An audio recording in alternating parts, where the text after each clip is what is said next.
Hai teman-teman, jumpa lagi dengan saya Romo Thomas Ferry Suwarno OFM dalam acara Bidik berbagi inspirasi dalami iman Katolik. Bincang-bincang soal tanam, tentu saja kita harus ingat akan tanah ya. Ya, tanah ini menarik sekali karena tanah yang subur seperti ini dalam bahasa Latin disebut sebagai humus. Dan humus itu dekat dengan kata humilitas yang artinya kerendahan hati. Maka sebenarnya kita bisa menjadi rendah hati kalau kita bisa belajar dari tanah. Mengapa demikian? Pertama karena tanah ini adalah, ya bisa dikatakan dia itu tahu akan hakikatnya. Dia tahu bahwa dia adalah tanah yang harus ada di bawah, sehingga diinjak-injak pun dia tidak protes, dia rela. Maka pertama-tama kalau kita mau rendah hati, kita harus tahu hakikat kita sebagai manusia yang adalah tanah. Setiap Rabu-Abu kita diajari, disadarkan bahwa kamu berasal dari debu dan akan kembali ke debu, bahkan ditandai dengan abu pada dahi kita. Itu menyadarkan kita bahwa kita seperti tanah tidak ada apa-apanya. Maka tidak perlu sombong juga. Kalau kita bisa berbuat sesuatu yang luar biasa, itu pasti bukan karena kekuatan kita, tapi karena Allah yang berkenan bekerja melalui kita, menggunakan kita sebagai alatnya, maka kita bisa berbuat baik.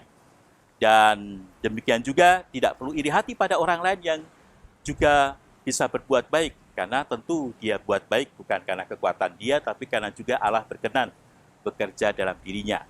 Sehingga kalau kita iri hati pada teman kita yang berbuat baik, itu sebenarnya kita iri hati pada Tuhan sendiri. Maka kita rendah hati, tidak perlu iri karena kita sadar bahwa yang baik pasti berasal hanya dari Tuhan saja. Dan yang kedua, tanah ini meskipun saya beri kotoran, tapi dia tidak protes.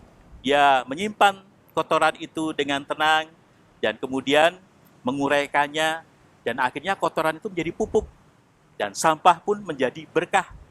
Nah, kita menjadi rendah hati dan menyuburkan yang lain kalau kita juga seperti tanah. Kita dengan sabar menerima apapun yang jelek yang datang pada kita. Penderitaan, tantangan, rintangan, semua kita terima dengan sabar, dengan damai.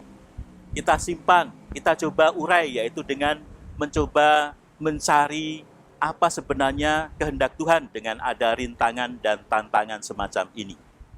Dan kalau demikian pasti saya yakin Tuhan akan memberikan inspirasi kepada kita, membuat kita bisa melihat peluang, dan kemudian menemukan solusi sehingga kita bisa mengatasi segala masalah yang kita hadapi. Kalau kita hanya mengeluh saja, maka mungkin kita tidak akan melihat solusi, kita bahkan hanya akan stres saja. Maka mari, kalau kita mendapatkan penderitaan, situasi yang sulit, tidak perlu kita mengaduh dan mengeluh, mari kita hadapi dengan sabar, dengan tenang, kita coba menemukan apa yang dikehendaki Tuhan dalam situasi seperti ini, sehingga pasti diberikan solusi, dan akhirnya kita pun menjadi orang yang bisa menyalurkan berkat Tuhan bagi banyak orang di kondisi yang sulit sekalipun. Nah, semoga dengan belajar dari tanah, kita menjadi rendah hati dan menjadi berkat bagi sesama. Sampai jumpa lagi, Tuhan memberkati kita. Yuk, saya teruskan dulu ya, masih banyak nih.